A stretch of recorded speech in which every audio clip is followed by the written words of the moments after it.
База для его аргументации – это позиция наших врагов. Слово «татар», оно несет в себе некий отрицательный такой смысл. Это политический проект, причем сил, которые не относятся к самому крымско-татарскому народу, а которые таким образом открывают путь к тому, чтобы крымско-татарский народ как политическую и этническую единицу стереть с лица земли. Он это делает часто так легко и небрежно, унижает наших авторов. Решение Курултая Национального съезда для них ни для кого не обязательно. А что же для них обязательно?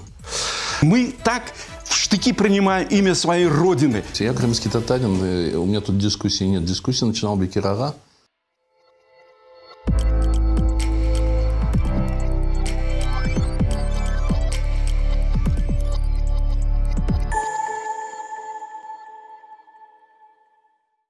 Салям алейкум. Дискуссия об этнониме является одной из самых актуальных тем для крымско-татарского народа и, судя по всему, еще долго будет очень спорной.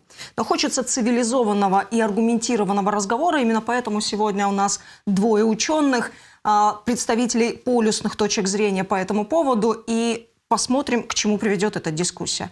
Разговор об этнонимах: харамлы или крымские татары. Салям алейкум. Я хочу заранее для наших зрителей пояснить, что сегодняшний наш разговор будет идти в формате дебатов. Для начала я хочу задать вам обоим такой вопрос. В какой момент нашей истории началась эта дискуссия? Кто начнет? Да нет, ну что же на меня это показывать? Я крымский татарин, у меня тут дискуссии нет. Дискуссия начинал Бекир Ага. Пусть и начинает рассказывать. Ну, для меня большая честь слышать такие слова. Дискуссию начинал не я, конечно. Альтернативное мнение относительно тому, к чему все как бы так на протяжении столетий привыкали. И это мы имеем в виду ханский период, когда, например, вопрос этнонима, конечно же, не вставал. Затем мы знаем страшное черное столетие, так называемое. И при Гаспринском мы знаем уже, когда именно не в какой-то русской исторической литературе, а именно в тарджимане появляются слова «крымцы», «крымлы». И это все достаточно активно используется. И это подтверждает и тот же покойный Ганкевич. Ну и где-то по свидетельству этого базы Хатралавлар Джафер Сейдамет говорит о том, что Асан Сабри Айвазов и Юсуф Бей говорили о том, что слово «татар» оно несет в себе некий отрицательный такой смысл. Вот. Мы этого не знали, и мы это встретили, он говорит, так как бы типа враждебно, но это говорило о том, что мы не знаем истории. Затем есть свидетельство Бартольда о том, что в 1921 году, когда дискутировался вопрос о том, что какой быть республике, как ей называться, и он говорит, теперь крымцы, это татары, отказываются от названия крымцы. После небольших дебатов татары Татарстана решили взять этот этноним. Я напомню, что между этими двумя историческими событиями прошло где-то 1,5 года. Ну и дальше мы на протяжении 20-х годов тоже встречаем такие примеры, и эти свидетельства в нашей национальной прессе, они закреплены. Первый, кстати, был вот в Янг Дуня в 1991 году и в 1997 году повторен в газете «Крым» свидетельство Исмаила Амитоджа Исмаилова. И уже, давайте, да, все это пройдем. Есть свидетельство о том, как разные активные участники национального движения говорили о том, что об отношении своем к этнониму, кем нам надо быть. И, наконец, в 90-м году в журнале, в газете «Дослух» появляется статья Рефика Музафарова, где он четко, кстати, не крымла, он говорит, мы должны быть крымами. И он говорит, он этот этноним вводит. Ну и дальше, как бы так, знаете, где-то уже с 91 года начал набирать оборот эта дискуссия. Дальше мы знаем. Развитие событий мы знаем. Надрага, что стало триггером или поводом, или причиной, по вашему мнению, вот всей этой дискуссии, которая возникла вокруг этнонима? Ну, я хочу сказать, что вот то, что я сейчас слушаю, то, что я знал сам, изучая вопрос, мнение о том, что, может быть, надо назваться крымцами или крымлы, оно высказывалось и ранее, но, во-первых, оно высказывалось частными лицами, и никогда это не было позицией народа в целом. Во-вторых, перечень этих лиц достаточно небольшой, и к тому же большая часть из них принадлежит не к крымским татарам. Рейфик Музафаров, он, конечно, очень уважаемый человек, а вот Бартольд, да, он тюрколог, вопросов нет, но не его дело учить крымских татар, как себя называть. Реальная дискуссия, с моей точки зрения, началась действительно в 90-е годы, и, в общем-то, я не преувеличиваю, когда говорю, что помимо, так сказать, обмена мнением в прессе, реальным ее инициатором выступил Бекир Эфенди, потому что первый раз он попытался провести соответствующую резолюцию на Курултае 2000 года. Тогда более 2/3 Курултая отвергла эту попытку, и Бекир Ага возвратился к этому в 2014 году.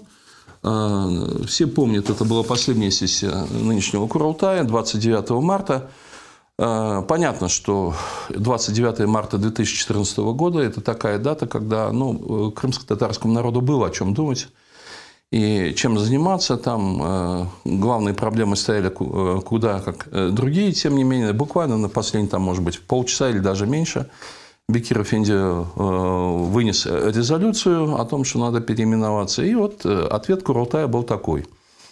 Значит, из 225 делегатов Курултая, участвовавших в его сессии, 52 за, 173 против, то есть 3/4 Курултая было против.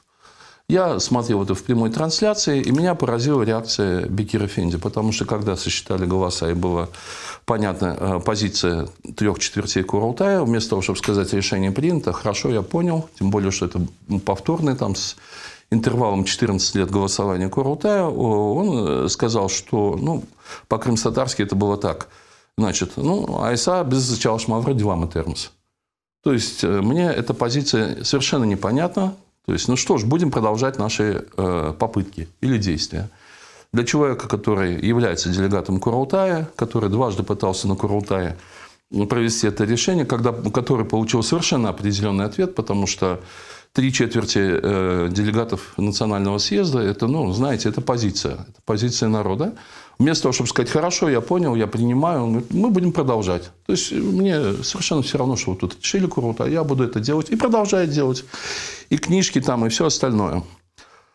Мне лично с этой дискуссией абсолютно все ясно, потому что, с моей точки зрения, это не какая-то научная дискуссия, это политический проект, причем сил, которые не относятся к самому крымско-татарскому народу, а которые таким образом открывают путь к тому, чтобы крымско-татарский народ как политическую и этническую единицу стереть с лица земли. Кажется важным обсудить еще один вопрос, связанный с обстоятельствами, с историко-политическими обстоятельствами, в которые возникала эта дискуссия.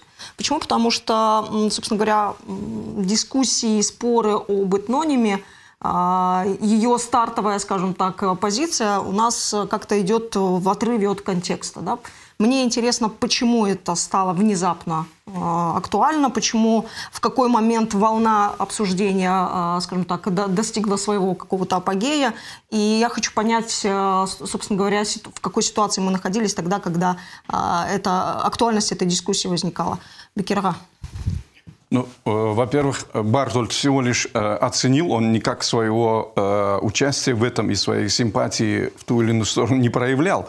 И это выдающийся тюрколог, он просто констатировал некий исторический факт, не более того. Вообще для манеры нашей действительно давней дискуссии относительно нашего этнонима, то, что представляется для меня чрезвычайно важным, да, и за этой дискуссией стоит не только вопрос выяснения, значит, как нам называться. Вся это действительно привлечение гигантского исторического, этнографического, культурологического, где-то даже психологического и даже лингвистического материала, это все способствовало в значительной степени просвещению тех, кто читает национальную прессу. Я где-то сейчас убедился в том, что мой оппонент Надырбей, он подходит к национальной прессе однобоко, он газету «Крым» не читает. И если бы он читал, он бы знал, что те, кто вспоминал о 20-х, 30-х годах, говорили о вовлечении в эту еще дискуссия сама не намечалась. Просто говорили, почему мы татары, почему мы... Ну и вокруг этого вот возникал целый ряд вопросов, почему наше имя не идентично с названием Родины, почему мы повторяем имя другого народа, который поступил действительно мудро, назвав себя определенным образом и абсолютно идентифицировав свой этноним с названием своей исторической Родины. Это было просто здорово, и этому надо аплодировать. И вот поэтому, когда мы говорим о вовлечении, знаете, и масштабах этой дискуссии, мне кажется, Надырбей здесь недооценивает ее масштабы. И он думает, что вышел какой-то, объявился такой выскочка, которому что-то не понравилось в нашем самоназвании, и он стал будоражить общественное мнение.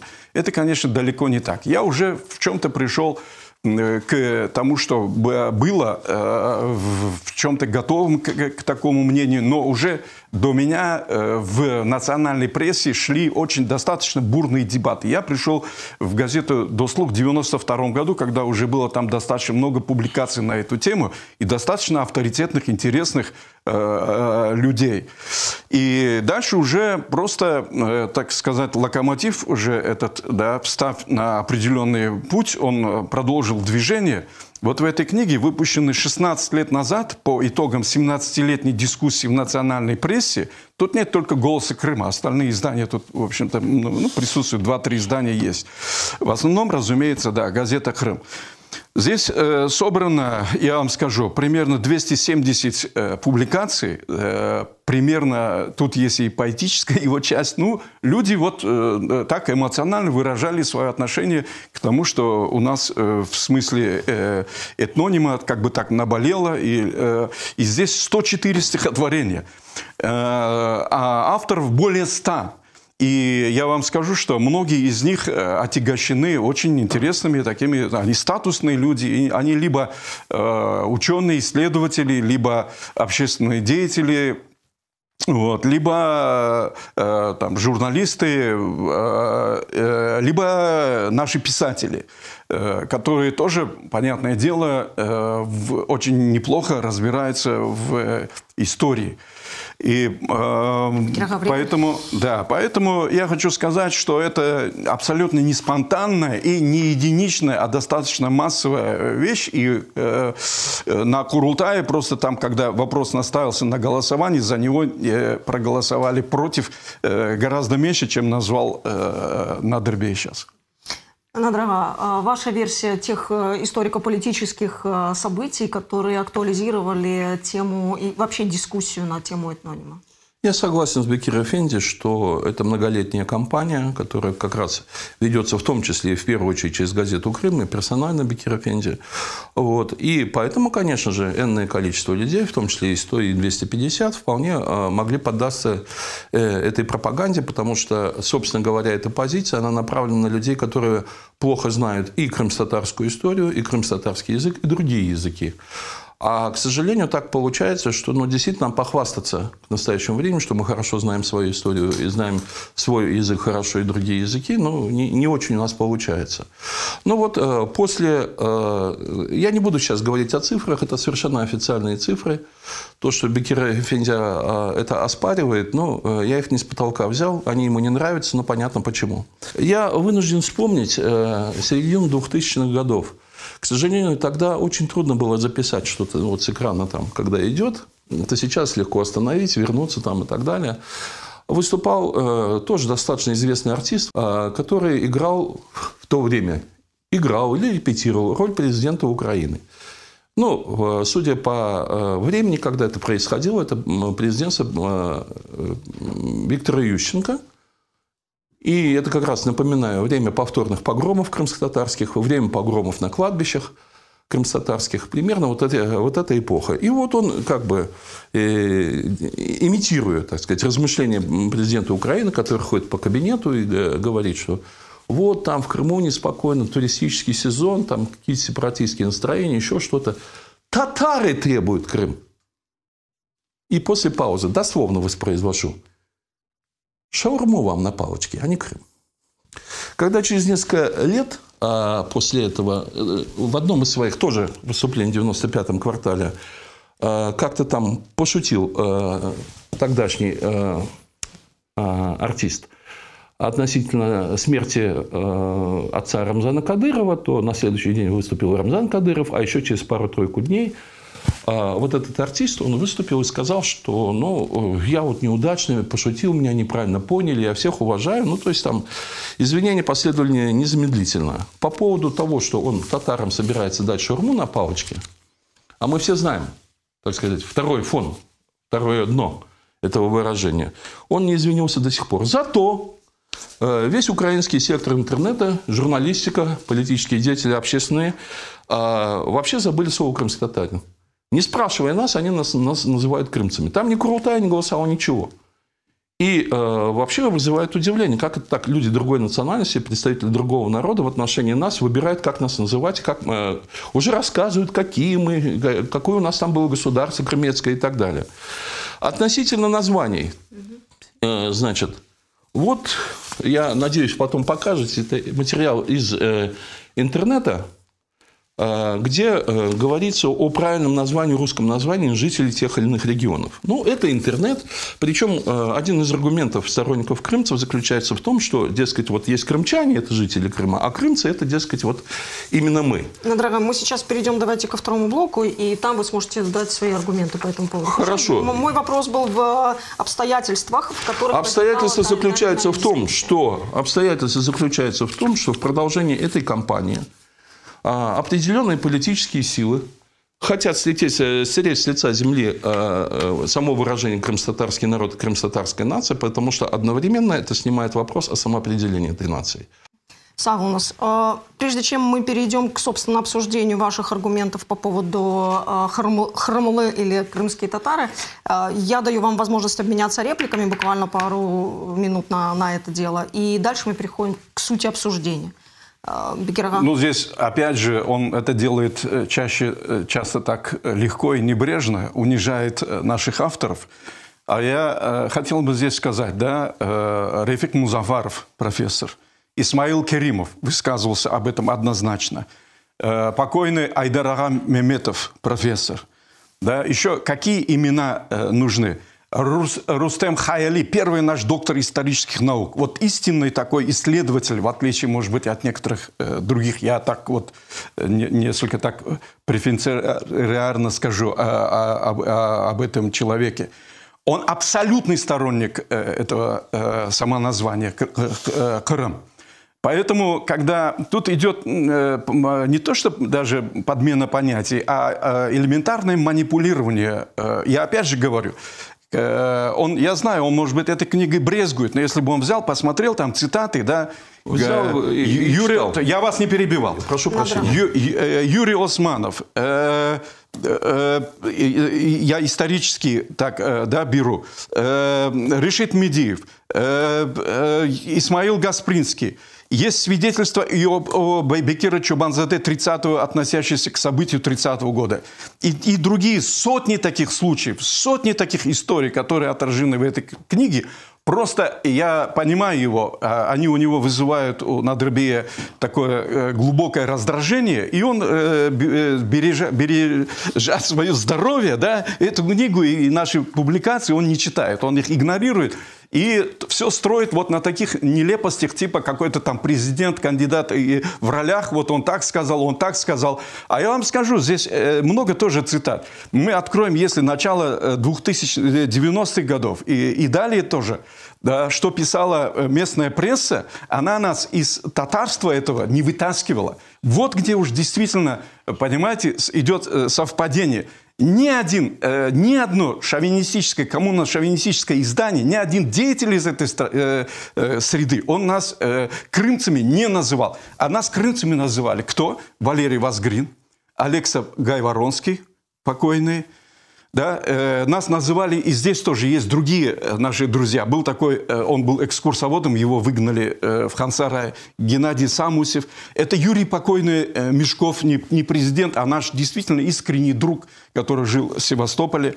Они все говорили об этом очень осторожно. Они не вмешивались, как сейчас Надырбе это преподносит. Да? Они просто приводили аргументы, чтобы мы потом, изучив дополнительно, кроме того, что наша интеллигенция, наши образованные люди в этом отношении приводят очень много и материалов, и из истории, но больше всего, конечно же, из сегодняшней практики, чтобы мы дальше не уподоблялись тем партийным бонзам, да, которые в 1957 году осенью, газета начала выходить в мае, они посмотрели, и в октябре 1957 года использование слова «Крым» на страницах нашей периодической печати было запрещено.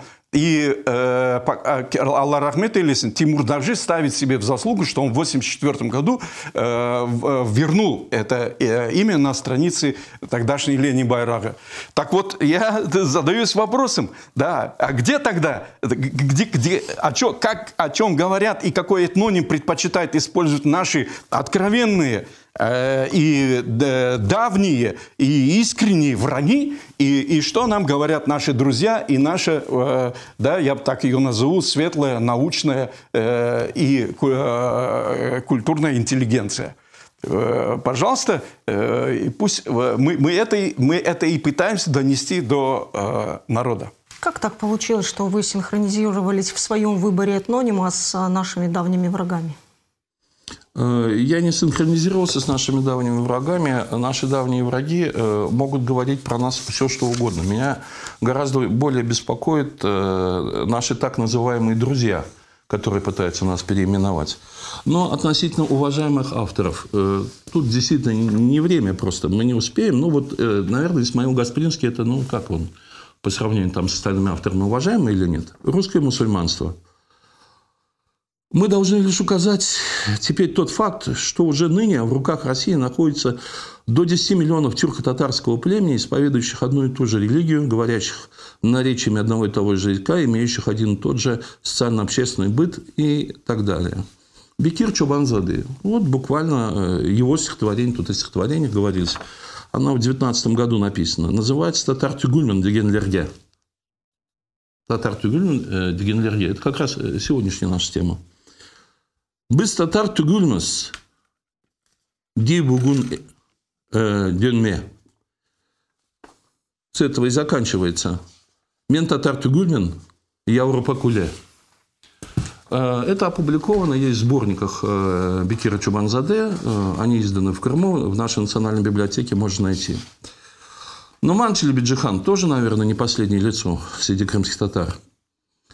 Его речь на первом Курултае. Уважаемые господа делегаты, сегодня заново восстанавливается наша политическая жизнь, которая была оборвана 1,5 века тому назад. Курултай, который собрался в салоне Дивани Али, вновь учреждает уничтоженное русским гнетом национальное татарское правление. Татарская нация сегодня заново рождается. Опять-таки, эту речь можно почитать. И знаменитый лозунг, который много обсуждается, это «Крым для крымцев». Значит, что такое крымцы в понимании и первого Курултая, и Нумана Челебиджихана, и вообще в русском языке? Вот здесь у меня есть номера «Голоса татар». Это уникальная газета, буквально несколько номеров сохранилось. Можно найти в интернете, где есть и программа, она сначала называется газетой исполнительного комитета мусульман, Крымского мусульманского исполнительного комитета. Последние номера выходят как номера крымско-татарского национального правительства. Вот. И в частности, там есть объявление крымско-татарского национального правительства по итогам Курултая, то есть обращение его ко всем жителям Крыма. Вот оно. Это объявление выходило в газете «Милет», которая издавалась арабицей на крымско-татарском языке, и на русском языке как «Голос татар». Кому надо, можно легко найти в интернете, посмотреть. Так вот, это обращение, значит, потом оно публиковалось одним из известных деятелей нашей диаспоры, Мустаджифом Улькусалом, тоже не последний человек. Здесь вот первые несколько абзацев этого обращения прочитать сейчас будет трудно, но на камере видно. Везде, где отмечено красным, это крымские татары. Везде, где написано отмечено желтым, это крымлы. Значит, подобную работу сделал тоже не последний человек из наших авторов, Юнус Кандым, Авар Ахмет Элисен. Вот. Такая работа, которая раздавалась делегатам Курултая. И в частности, он тут именно на крымско-татарском говорит о том же самом. Значит, вот красные отметки – это там, где говорится о крымских татарах, желтые – там, где говорится крымлы. Причем, значит, это место, если прочитать в «Голосе татар», как оно звучит, то есть это официальный перевод самого крымско-татарского правительства на русский язык для всех жителей Крыма. Уважаемые соотечественники, издав основные законы, крымско-татарский Курултай объявил себя национальным парламентом. Избранное национальным парламентом, получившее доверие парламента крымско-татарское национальное правительство, с сегодняшнего дня вступает в исполнение своих обязанностей. Крымско-татарский народ, сумевший среди пожара анархии, охватившей всю Россию, создать парламентарное национальное правительство, считает себя и другие народы Крыма достойными спокойствия и установления воцарения благоденствия в крае.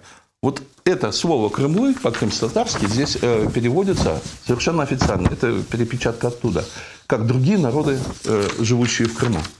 Как жители Крыма. Сам Юнус Кандым использует крымско-татарский текст, говорит «Ярмада» или «Крым Сакин Элире», то есть жители Крыма. То же самое там, где на крымско-татарском это идет как крымлы. Вот. Что еще?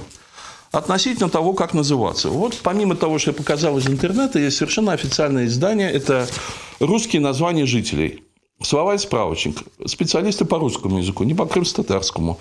Москва, 2003 год. Кому интересно, посмотрите, ее можно найти в интернете. Крым. Значит, жители Крыма. Здесь 3 формы предлагаются. Крымчане, крымцы и даже крымчаки. Причем все они касаются вовсе не крымских татар. Это совершенно официальное понимание и толкование того, что такое крымцы на русском языке. Но, вообще-то говоря, если мы говорим об истории, о том, что, ну, вот есть такая версия, что татарами нас назвали наши враги, которые, значит, нас хотят как-то там унизить и так далее. Вот это документы из Османского архива. У меня сейчас в руках только 3 документа, написанные арабицей, на самом деле их сотни и тысячи.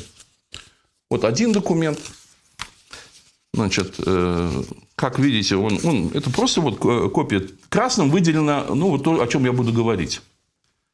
Второй документ из Османского архива. Пожалуйста.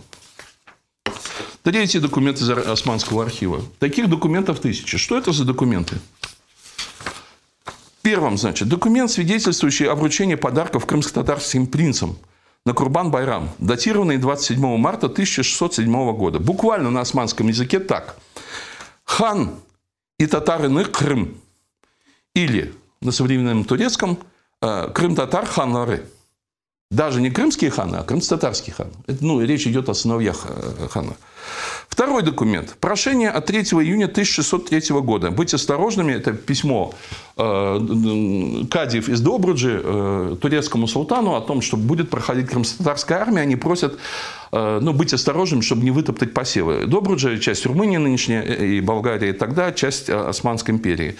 И они пишут, что ожидается 50 или 60 тысяч татарских воинов из Крыма. Ну, видимо, их из Татарстана вызвали. Или там из Китая, там, по версии Крымлы. Третий документ. Это от 3 августа 1654 года. Говорящий о том, что есть суммы. Это, знаете, бухгалтерский такой документ Султанского дворца, потому что были гости из Крыма, а их именуют крым-татар-агалары. Крым-татарские аги, то есть старейшины. Буквально Агаян и татарын Крым. Или крым-татар-агалары. И Султанский дворец оплачивает этот счет. И, в общем, так их именует. Я что-то хочу понять. Что, и турецкого султана русские заставили нас крымскими татарами называть, а крымского хана крымско-татарским ханом? Видимо, так, да? Или там в сговор вступили они с московским двором там? Мы пока поставим точку. С источниковедением мы более или менее разобрались. У каждого из вас есть свой аргумент по поводу, скажем так, источников исторических, письменных и литературных.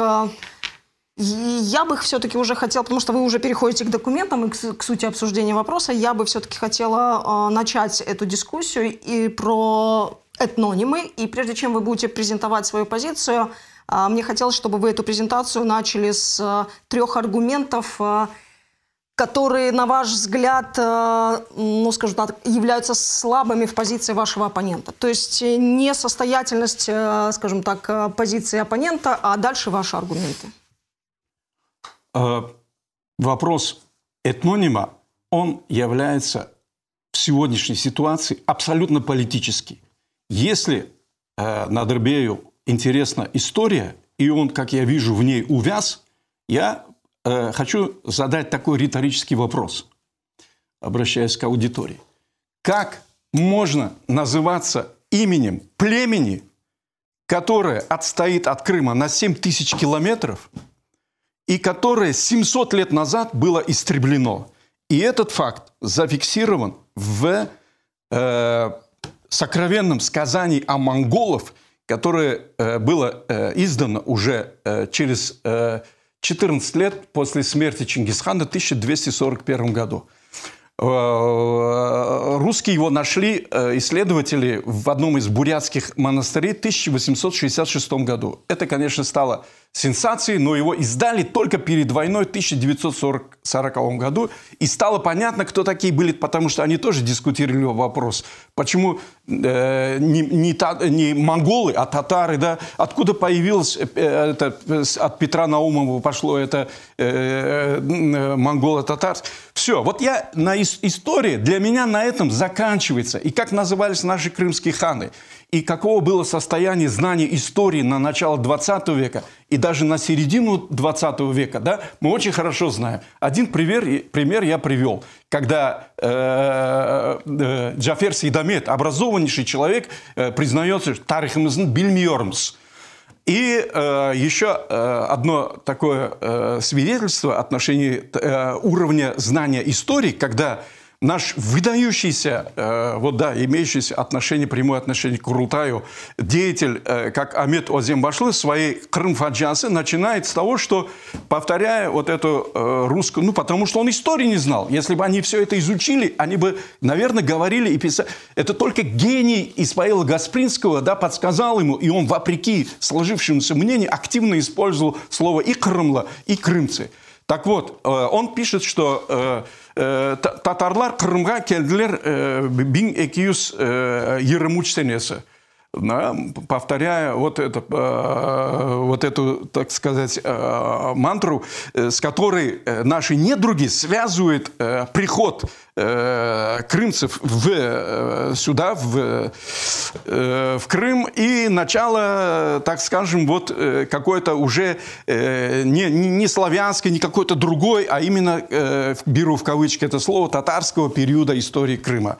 Хотя мы отлично знаем, и Надырбей сам об этом везде говорит, что мы впитали этнически все, тут Вазгрин называет около 60 племен и народов, которые прошли через Крым, остались здесь, но так или иначе оказали влияние на наш этногенез. Да?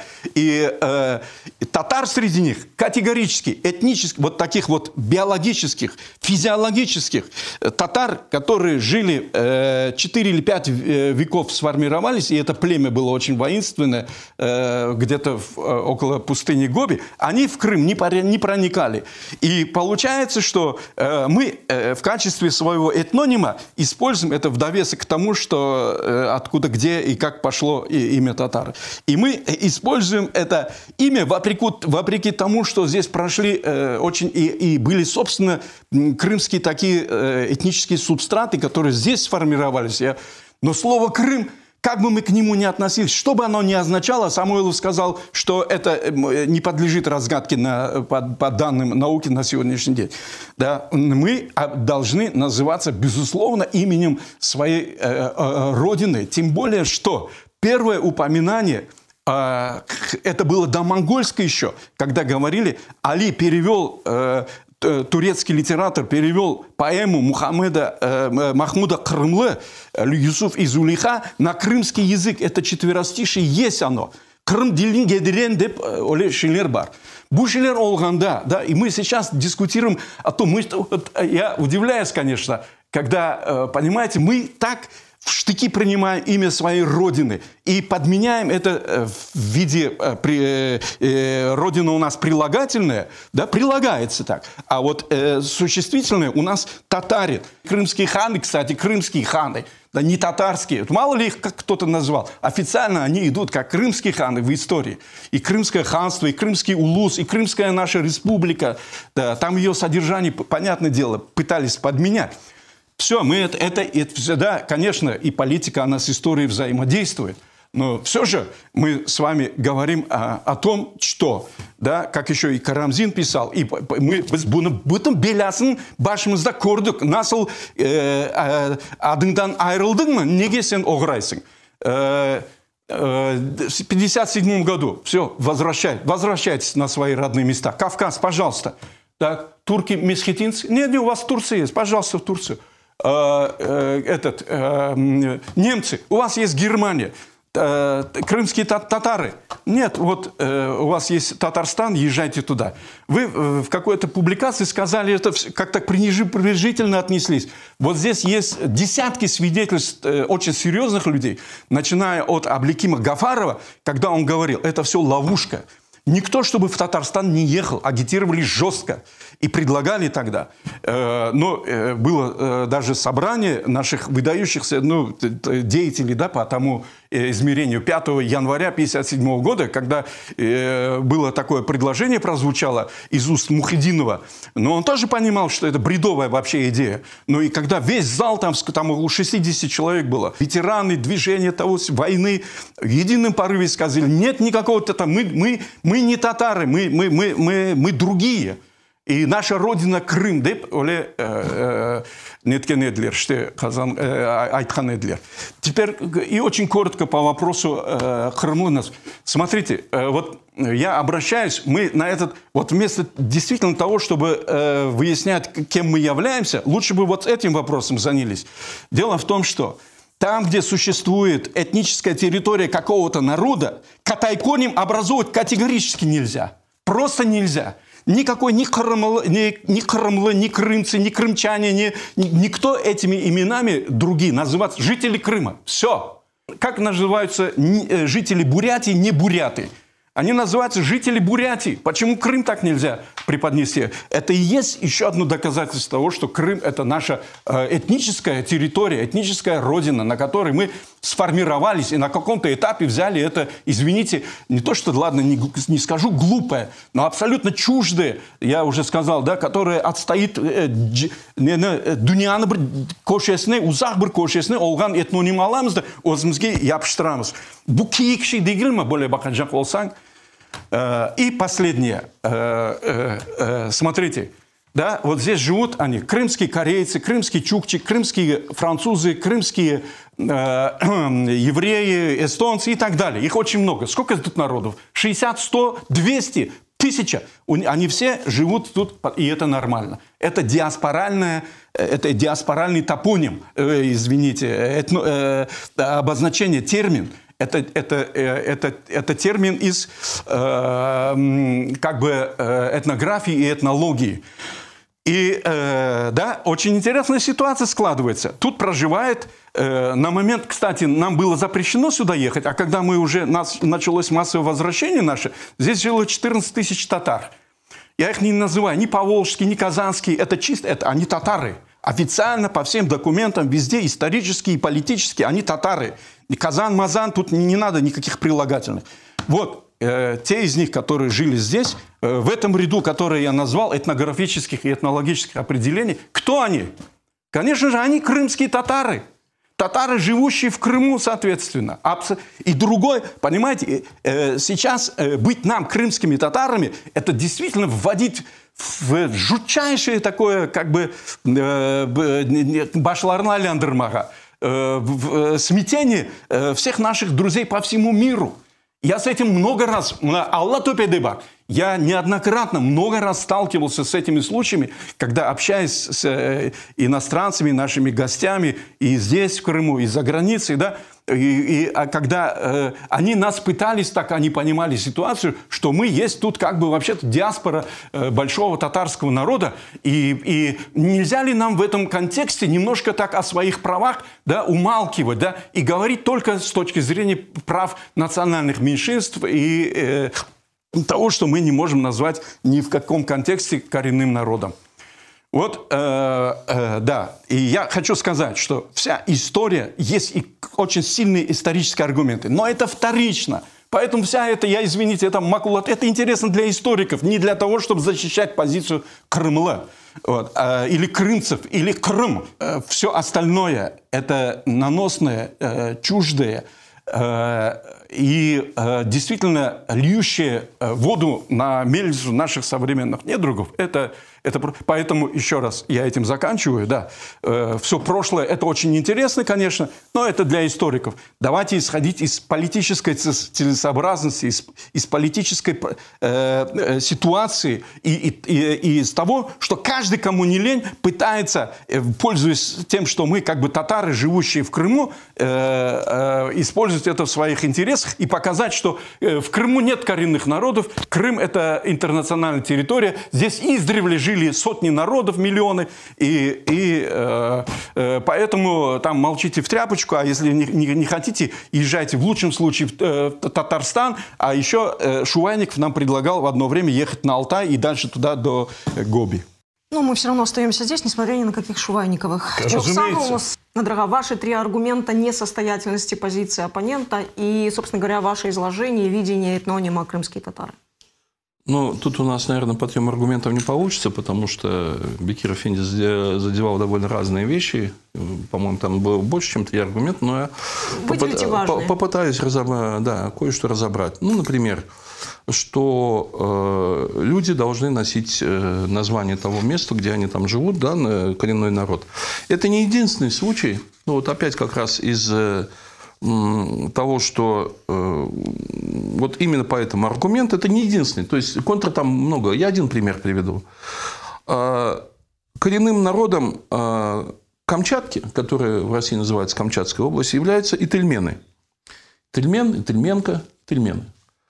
А жители Камчатки – камчатцы, камчатец.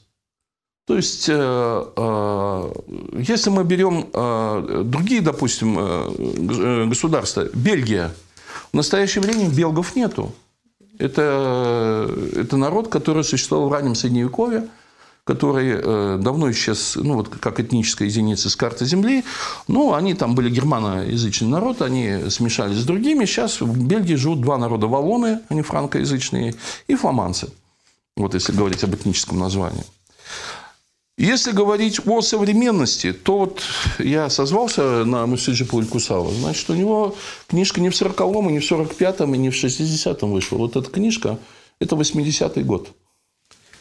Если говорить о том, что, значит, там где-то там кто-то добивался, чтобы в 67-м году или там когда-то крымские татары поехали в Татарстан, ну, во-первых, правильно, что, поехали, что ли? А во-вторых, вот меня удивляет, насколько Бекир Эфенди не замечает, что у него как бы основная база для его вот аргументации – это позиция наших врагов. То есть наши враги хотели нас отослать в Татарстан, вот чтобы они там знали, мы нет. Татары, проживающие в Крыму, ну там поволжского, сибирского происхождения и так далее, здесь есть такая община, они себя никогда крымскими татарами не называют. Я согласен с тем, что называть их там казанские или там как-то еще, наверное, не совсем правильно. Они действительно себя называют татары. А мы называем себя крымские татары, и опять-таки, когда это прилагательно, это на русском языке. А когда на родном, это Крым татарвары. И наше, ну, хочешь не хочешь, по-русски название действительно получается крымский татар. Ну, такова специфика русского языка. Что касается, значит, нашей известности в мире, через Google вчера вечером я, значит, сделал несколько поисков. Вот, значит, на русском языке крымские татары. Ну, тут бледновато. В принципе, потом, может быть, будет восстановлено, но для того, чтобы было понятно, 5 миллионов 416 тысяч упоминаний. Крымские татары на русском языке. Это что, мир об этом не знает, да? Путает нас с кем-то. Именно крымские татары. На английском языке, наиболее распространенном международном языке, Crimean Tatars. 8 миллионов 610 тысяч. Это далеко не всех столько упоминают. Посмотрел я Крымы на русском языке. Значит, ну, в смысле, не на русском, а вот этой самой кириллицей. Да. Ну, во-первых, Крымы в чистом виде. Это вторая статья. Знаете, кто? Ахмед Ихсан Крымы. Один из, Аллах Ахмед или сын, один из лидеров нашей диаспоры, уже умерший. Вот там Крымы. А первой статьей идут крымские татары. Вот то, что Google находит, так сказать, общего, он выдает крымские татары, а вовсе не Крымы. Что касается, ну, допустим, Crimeans, то там счет идет на десятки миллионов, но дело в том, что Crimean – это все, что касается Крыма. Крымский город Севастополь, там, Крымская война, допустим, Республика Крым или автономная. То есть на английском языке там всегда есть Crimean, и вот это Crimean дает десятки миллионов упоминаний. То есть для того, чтобы спутаться, это как раз самый удачный путь. Назвать нас Crimean или там Крымы или Крымец, тем более, что, опять-таки, вот должен так называться. Может быть, должен так называться, но вот в том словаре, который я привел, крымчане, крымцы и крымчаки – это совершенно равнозначные слова. Может быть, вам это не нравится, но в русском языке это и употребляется так, это и соответствует нормам русского языка. Это если вы будете ходить и им запрещать, не говори крымец, крымцы – это мы, а не вы там, то, ну, хотите – делайте. Значит, что касается исторической аргументации, тоже по этому поводу много лет назад я написал статью, она тут тоже есть в интернете. Ну вот, ссылка на нее, а так, чтобы просто было видно. Бекиров к вопросу о названии, самоназвании крымских татар. Все исторические аргументы мы там разобрались. В ООН, кстати говоря, вот когда я показывал упоминание там 5 миллионов и более же крымских татар, то можно не обратить внимания, но вот в этом же упоминании есть ссылки на сайты Организации Объединенных Наций и Совета Европы. Вот, вот это сайт Совета Европы, нижняя картинка. И, в частности, тут это написано, совершенно свежий материал, там, что... прошу прощения, у меня с глазами не очень... Речь идет о том, что Верховный комиссар Совета Европы оценивает ситуацию с нарушением прав крымских татар.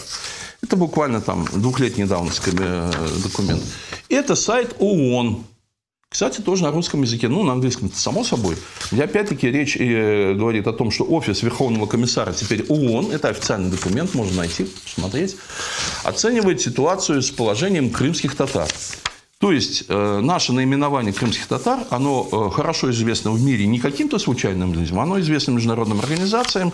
Я как раз это привожу. Вы рассказали про аргументы в пользу крымских татар. В пользу крымских татар. Значит, да, хороший, кстати, действительно, спасибо за уточнение.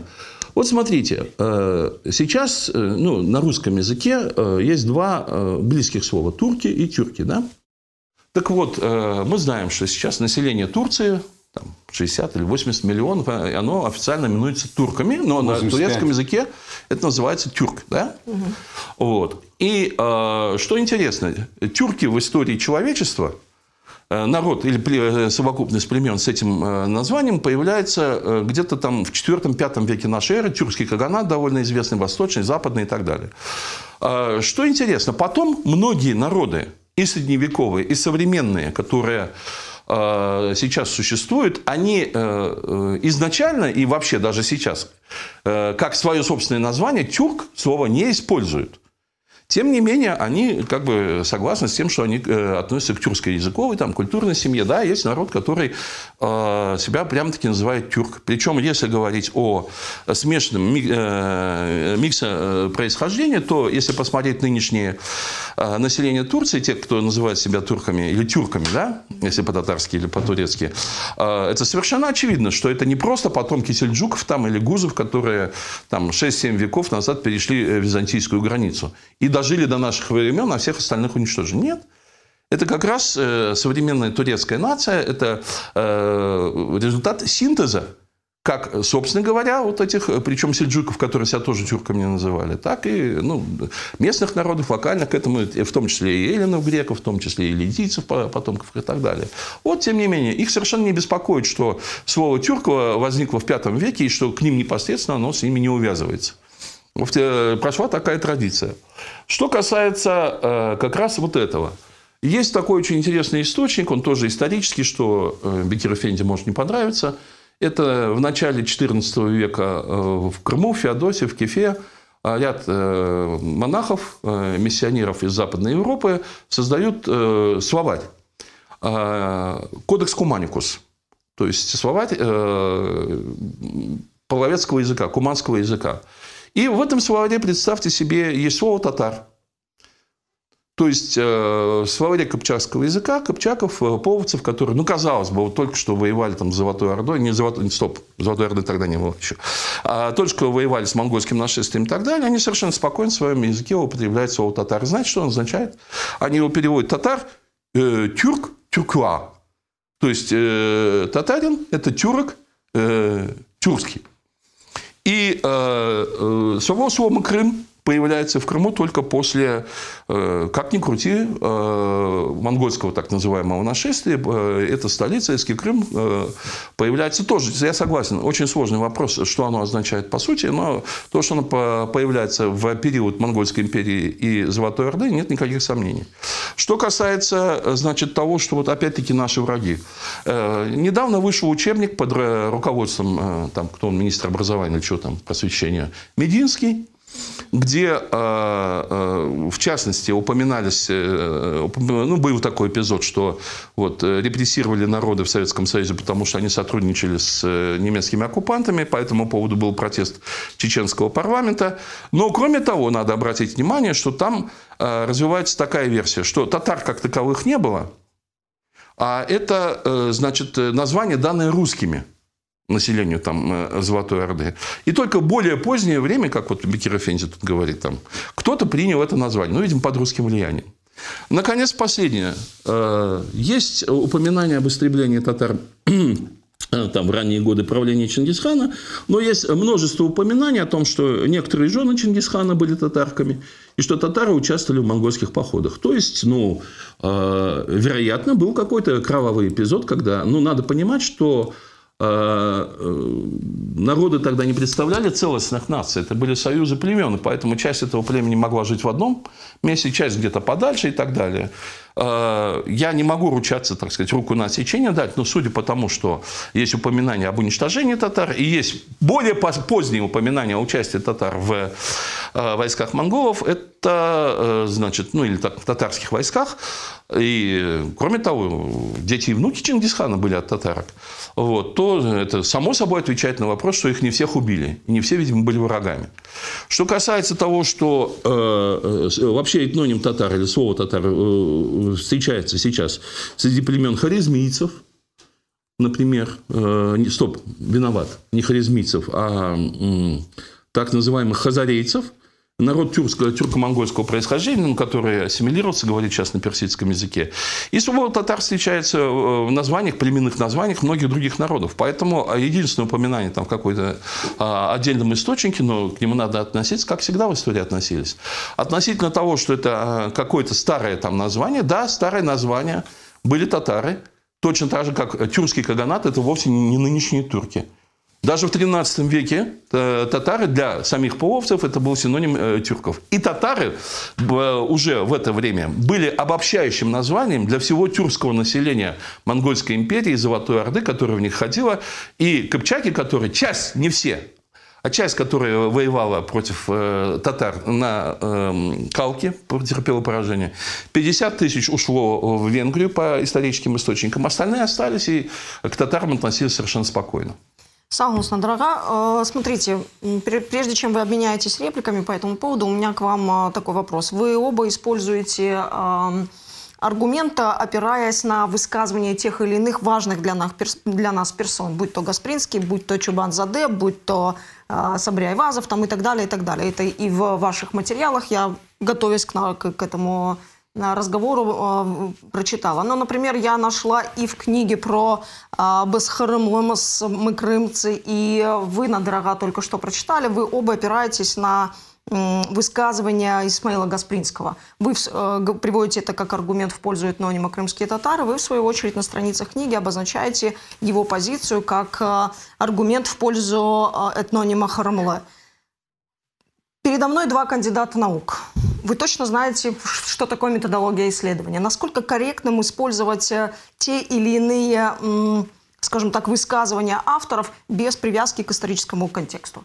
Насколько корректно вот так вот просто брать и приводить их в качестве аргумента? Кто из вас ответит первым? Это важный вопрос.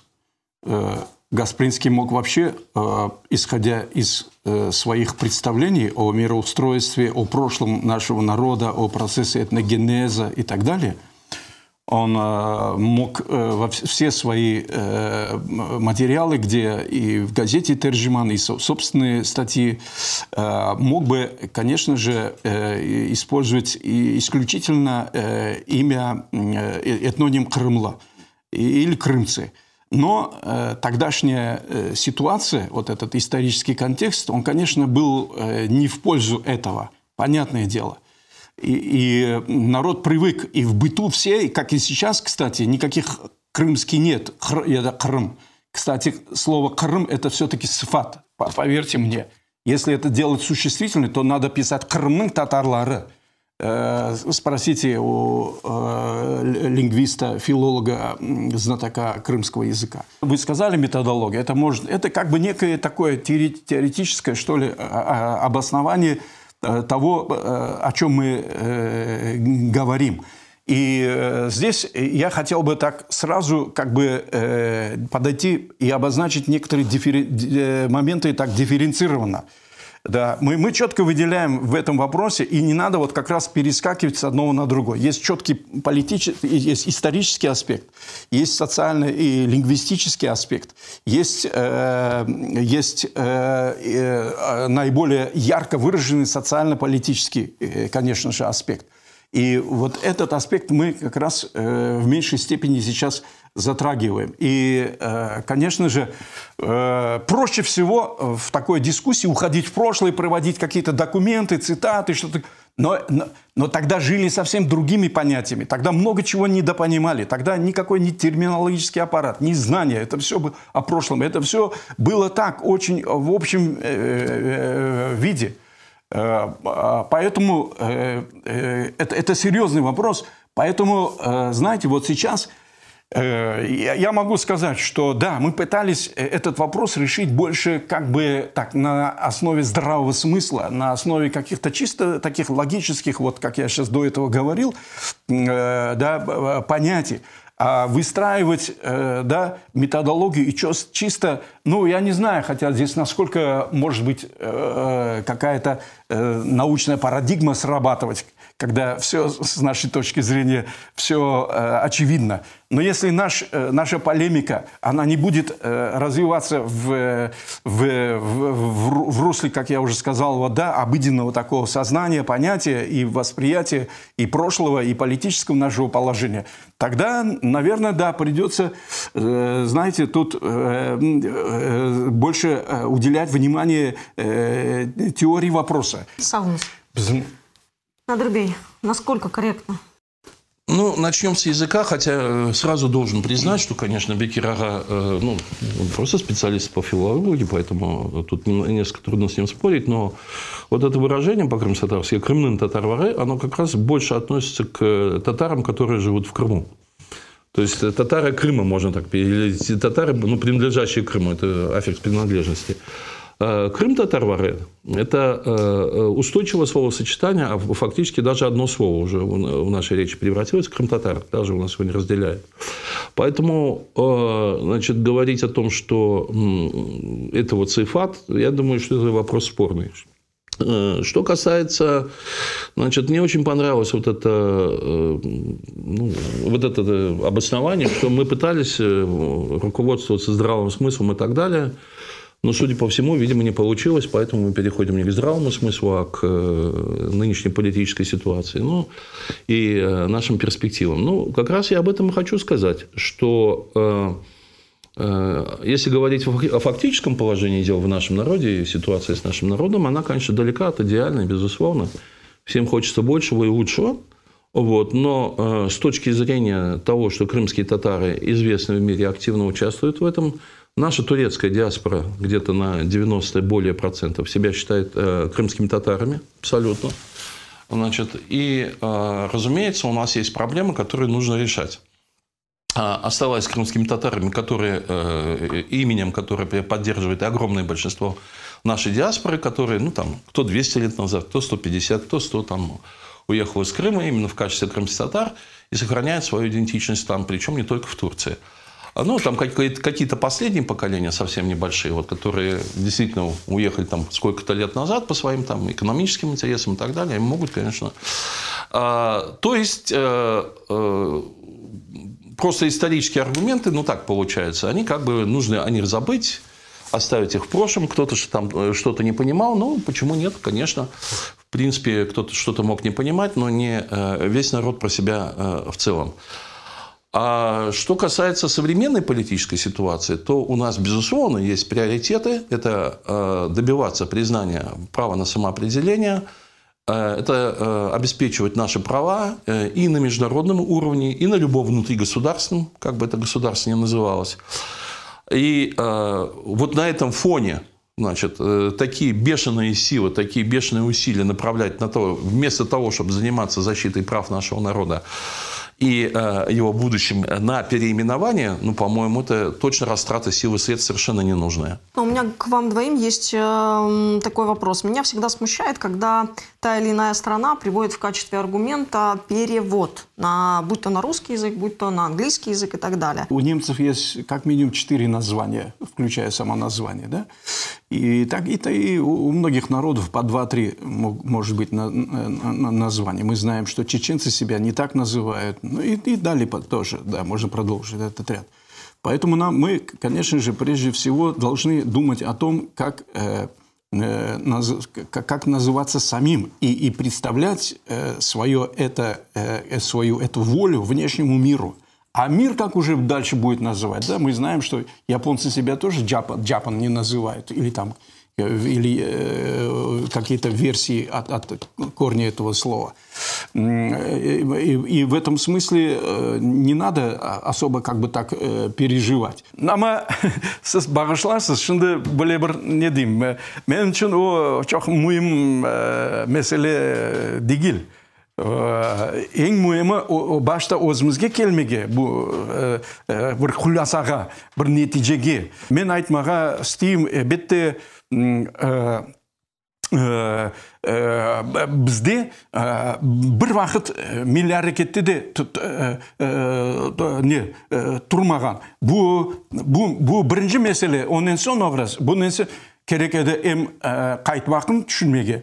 Siyasi taraftan bu cumhuriyetin, muhtariyetin tıklemege, tilimizin saklamaga, urf adetlerimizin, dinimizin, bu kimdir deseydi, yok arkadaşlar, öyle sesler var idi. Başta Kırım'a kaytayıq da, son başka meselelerin anda çözerek. Biz onu gördük. 60 seneleri milli toplaşular, Rus dilinde albarlaydı ve biz onun akıbetini şimdi de göremiz. Onun için это некорректно выстраивать какой-то такой ранжир, да, строй такой. Вот это первый вопрос, вот этот второй, а потом вот 10-м вот этот вопрос тоже до него очередь дойдет, мы его рассмотрим. Кто чем занимает, кому что интересно, социумда, yaşlar arasında olsun, orta nesilde, kimler arasında olsun, кимге не лайық, қайсы мәселені кім актуаль мұйым көре, оның оғрашын вемінде оны қолынан яндырып ұрмады, оның ерте деме. Это тоже, бұда не Здесь ваша мысль имеет место быть. Почему? Потому что действительно у нас не так много исторического времени, чтобы расставлять по полочкам и выделять каждому отдельному вопросу свое какое-то отдельное время. Поэтому так сложились исторические события, когда нам приходится решать все и сразу. Уж это, видимо, наша такая судьба. Надрага, ваша версия. Язык и его, в общем-то, критерий языка, насколько вот, да, другого языка в состоятельности либо не в состоятельности того или иного. Мен Бекир Эфенди айтқанына бек бекіндім. Doğru söyledi Bekir Ağa, çeşit memleketlerin halkları, çeşit tellerde, çeşit de adı kullanılıyor. Mesela Kenede şu Немцы. O Rusça, Kırım Tatarca Nemse, belki biz Ruslardan onu aldık. Çünkü Nemseler Kırım'da 19. asır geldi bunun için. Men айтайым, аккордеонын бирабир белки. İngilizce German, özleri de Deutsch. Deutsch'an. Ama da mesela İngilizce Germany, ya German. Bunun için yine de bu dünyada çeşit varyantları var ve tek bu onu kullanırmız deyip onu olmaz. Ve istesen bizim haklarımızı korçalamağa dış dünyada, tek bizim aramızda değil de ama çeşit milletler ara teşkilatlarda ya başka memleketlerde ya insan hakları aktivistlerden mutlaka çeşit başka terli kullanmalısın istesen istemesen. Ve bu sebepten siz sıradınız ya Bekir Efendi dedi mesela Kenede. O en mühim şey değil ama Kenede onun aytkanı. O değil Kırım Tatarları sıfat. Ama Kırımlı ne o? Ve Я русский не о. Крымский.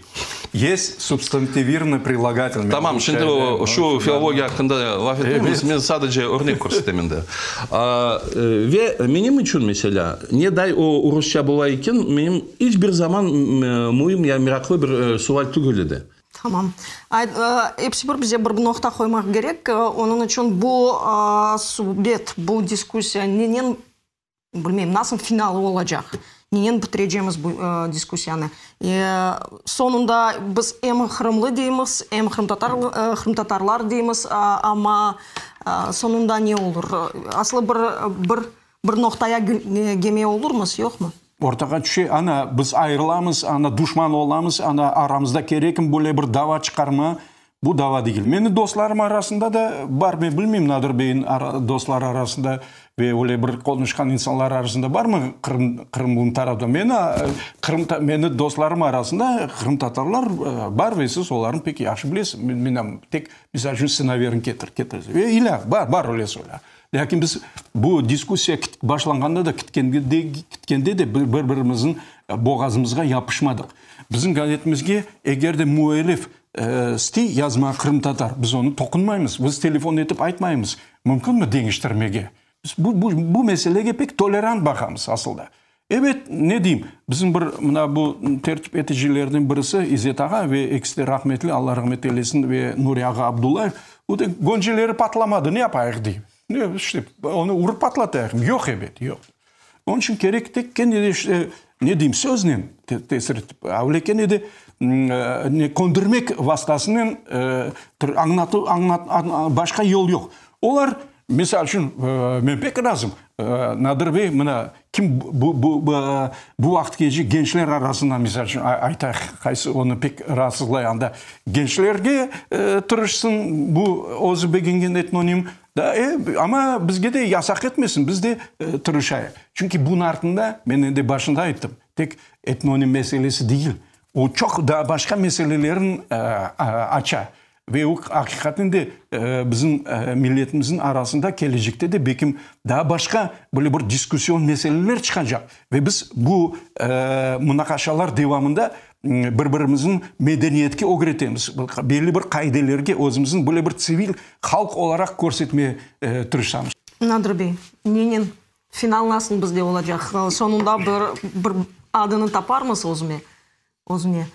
Tamam, benim fikrime göre de bizim halkımız aldığında balaban maksatlar ve balaban meseleler de tura ekenler ve onlarla uğraşmak gerek mutlaka. Şöyle bir Kırımlı, Kırımız mı başka meseleleri milli ad etnonimi değiştirmeye şu sırada bizim de yanı bir vesika yol bizim haklarımızı yerine getirmek için değil. Aksine o balaban bir engel, balaban bir ağırlık. Çünkü hem halkımızın fikirleri başka tarafa jiberiyor hem de halkımız arasında işte halk içinde bu hususta indi kavgaları yok idi. Hala. Ama da yine de bizim halkımızın birliği ya beraberliği de ve beraber çalışmak bizim halkımızın hakları bu dünyada yetiştirmek buğa göre mühim bir şey. Eğer de mesela bizim sivil halkımız deyip de bizim bütün geçkenimizni, bizim tarihimizni, bizim kimliğimizni unutmak şart ve bu şarttan sonra, bu onu yok etken sonra bizim bütün halkımızı şerfeliği o yerine gelir deyip o benimce pek öyle saf bir fikir. O bu dünyada çalışmaz. Geçkende bizim balaban mücadeledeydi, gelecekte yazık var ve bolur tügül de bolacak da. Ve bu mesele tamamıyla benimce indi kun tertibine indi kirsetmek mümkün tügül ve mesela desek bu bizim tarihimiz, şimdi onu unutmak gerek. Yani bir adım, yani bir devir de bu da biz de indi karar etermiz. Bekir Efendi, 2 kurultay sizin teklifinize karşı rey berdi. Siz referandum etermiz. Belki referandum boyunca. Ama da sizin davranışınıza göre mesela 2 kurultayın kararlarını siz kabul etmediniz. Gerçekleştirecek olmazsınız. Eğer de mesela kurultayın kararı ya neticesi yine de biz Kırım Tatarımız deyip bolsa, siz de yine durarsınız ya aytacaksınız. Aysa biz bugün becermedik, aydınız indi çalışmaları devam etermiz. Ne kadar mümkün? Onu işte toktatmak gerek. Ve halkın manası, halkın hakkı, halkın fikri de kabul etmek gerek. Bir çözüm var. Mesela sizin etrafınızda Kırımlı var, Kırımцы var ise bilmem ne kadar 100 kişi, 200 kişi, 250 kişi bunda toplangan söyleri. Onlar Kırımцы bolsun ama Kırım Tatar meselesini girmesin. Bizim Kırım Tatar halkımız vardır da o. Hem var idi hem şimdi var da inşallah gelecekte de olur. Bizim haklarımız. Ama siz ayrı bir millet bularak da indi hem oturmak hem yaşamak bolsanız buyurunuz. Ben karşı değilim. Çok sağ olun. Galiba bu meselenin sonu olmaz ve bu diskusyalar daha peyda olacaklar bana göre. Onun için galiba bu sonki yayınımız değil de daha bir şeyler söyleyecek olmuşsunuz. Yarım dakika. Kurultay bu diskusyanı toktatmak ve bundan son Kırımlı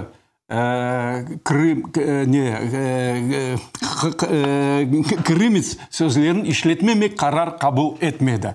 Herkes içinden anlaylar ama işte kol tutmaya da bir şeylerden sağınalar. Onun için bu da ayrı diskusyon mesele ve siz şimdi o meselenin takdim etken gibi asıl da değil. Asıl da değil. Alaysa men de yarım dakika ya. Biz öyle de sonuna geleceğimiz ama nelerin... Adalet şey olur. Mesela Bekir Efendi bugün birinci kere tügül de ve bir kere tügül de 4-5 kere ana Nadir bu unuttura, Nadir bunu söylemey, Nadir indi susup tuta bir şeyleri. Ama bu hususta bek imrenlenemin sizden çünkü kurultay karar berdi ama hiç kimse bir şey söylemedi.